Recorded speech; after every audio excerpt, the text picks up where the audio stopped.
you said several months ago when you were talking about a story during one of our meetings. But I thought you mentioned that you, during an event in Tampa, you spoke directly to President Biden about beach renourishment during an event he had. Yes, I did. And that led to the White House meeting that you led our delegate, or led a Pinellas delegation on. Yes.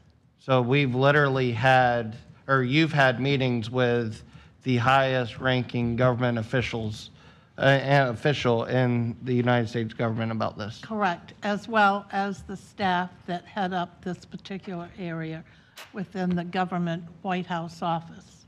Okay, all right, thank you. You're welcome. Okay, so as Barry mentioned, as a result of the challenge that we have in front of us, we've evaluated a number of financial scenarios. I'm going to go through a few caveats just because these are not perfect and there are a lot of known unknowns and unknown unknowns.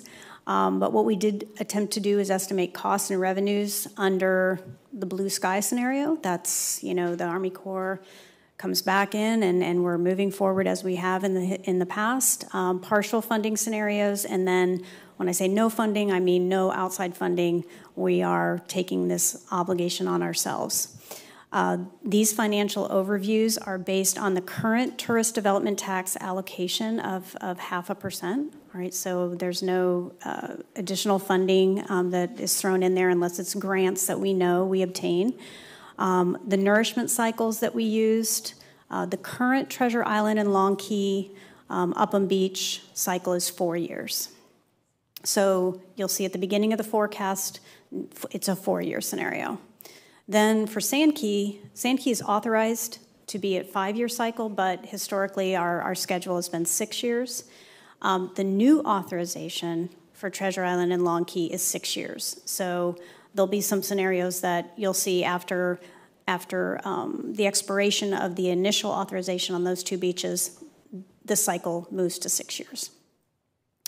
With regard to structures, you know, as Barry mentioned, I know he's spoken with you that, you know, we hired a coastal engineering firm to look at this. At the point we created this presentation, we hadn't heard back. You know, we've brought up, you know, that structures don't replace the need to nourish. You still have to nourish.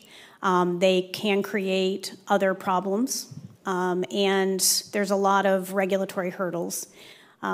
We received the draft report yesterday or day before, and I just jumped right to the conclusions to see. I haven't, you know, deep dove into it, but they also said that structures are not recommended on Sand Key for a variety of reasons, including the way our beach performs, longshore transport, the mitigation, the impact